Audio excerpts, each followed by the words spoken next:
Hello folks, this is David Hurley of EasyChessTips.com, your pub chess bluffer, reporting on the first day, the first game of the first day of a chess tournament happening here in Hiroshima, hosted by an Osaka Chess Club, in which it's quite a small tournament. Only 14 people are involved in this tournament. It's a round-robin tournament consisting of 7 games, and it's hosted right in the middle of town in a place called Aster Plaza.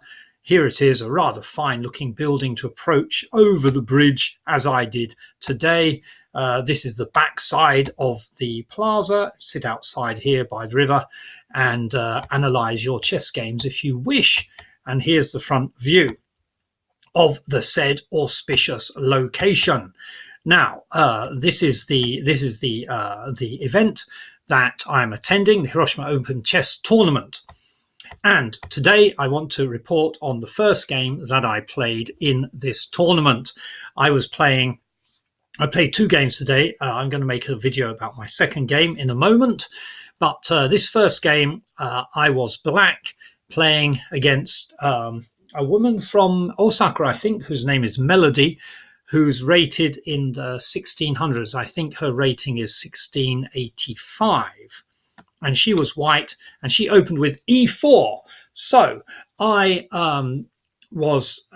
been planning for this tournament to play a system that I'm learning from a book I'm reading called An Explosive Chess Repertoire, an explosive chess opening repertoire for black, which involves a kind of universal response to pretty much anything that white throws at you in the first move of d6. And this is the first time I've actually tried this out against an opponent over the table, over the board. And it didn't go too well because I've hardly grasped anything more than the first few moves of this opening. So in this video I want to show how it went and see what could have been done better. We follow with a move d4, and we enter the Pirc defense, which is what this book recommends against an e4 d4 opening. And it continues like so. These moves I get pretty much off pat. They're the opening series of moves.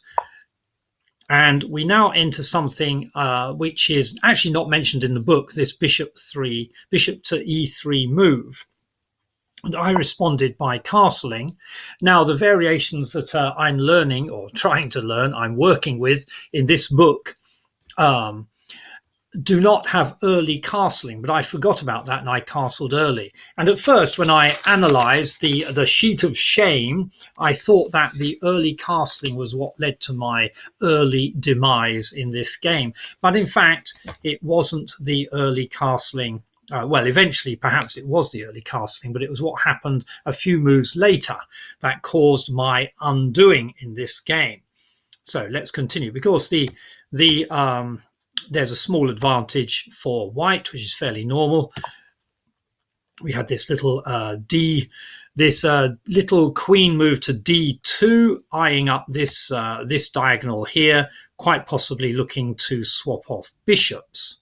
I wasn't too worried about it, and I moved c6, which I'm happy to see is the recommended move by Lichess.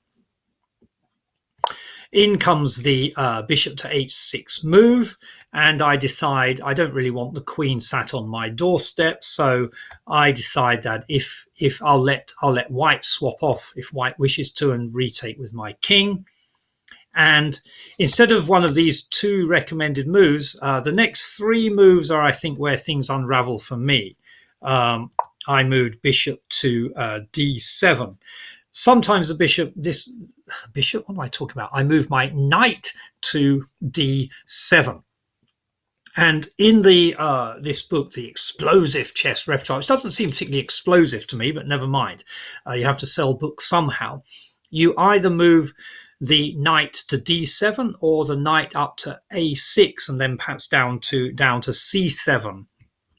and onward from there. This knight is supposed to be heading over to the b3 square, but I'm not sure that's ideal in this setup. And indeed, the advantage is gradually tipping in white's favour. White then did the swap off, and the advantage somewhat extends. However, Lichess thinks that this isn't the optimal move here.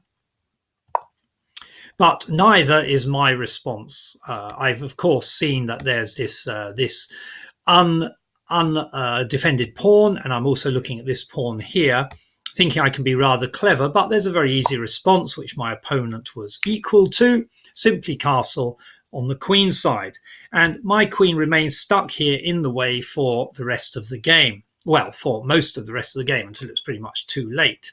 And when I did move the queen, it was a blunder anyway, as far as I can remember. Having seen the queenside castle, I think, whoopee, it's time to attack on the queen side with the a5. Sorry, the a5 pawn.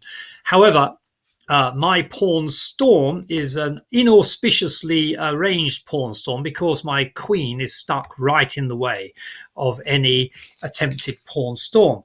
And you compare that to my opponent's far better pawn storm, which immediately kicks in. There are 4 pawns bearing down on us already, and we don't seem to be doing much about it. Yes, and when I do try to do something about it, this is the third of my rather poor sequence of moves after the king takes the bishop. So let's just go over them again. It's the queen to b6. That was a bad move. a5 and c5. Not good at all, and we will see why in a moment, because my opponent plays the pawn storm, and I indeed retreat my knight, and my position declines further.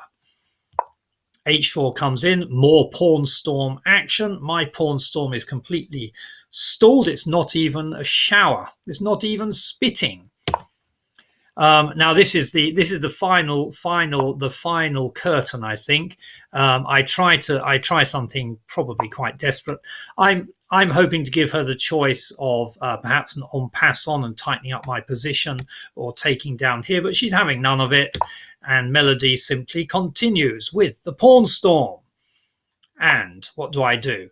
I see that I have a desperately empty hole, an undefended hole up here, which the knight could have jumped into, so I block that. However, I also, this knight took a long time to get going, and I failed to capitalize on that at all.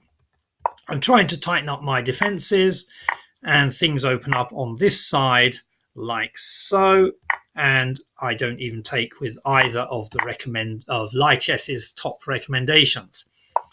And in taking with this pawn here, I open up this diagonal, which is the the penultimate nail in the coffin.